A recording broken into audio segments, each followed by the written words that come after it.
So hi everyone. So in this video, I am going to talk about how to do our delivery against sales order.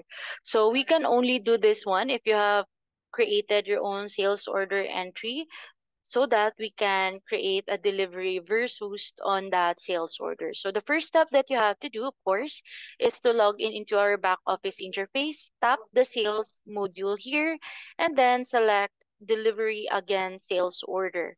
Now, the moment you selected that one, you can already see here, I have a pending sales order from my customer name, Rego Holdings Incorporated. This is the order date. This is the required delivery date, and then this is the delivery location too. So if there are any um possibilities for editing, you can just tap the pencil icon and edit it, and then tap update on this one, or you can cancel if you want to cancel. Another options that we have here is to dispatch or to deliver. So once you tap that one, automatically you double check the necessary things that you need to double check here, and then tap process dispatch. Automatically the quantity here that was being ordered will deduct onto your inventory.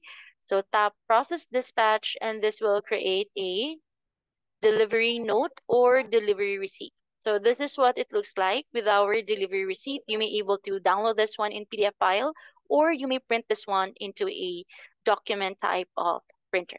So that is how we do our delivery again sales order.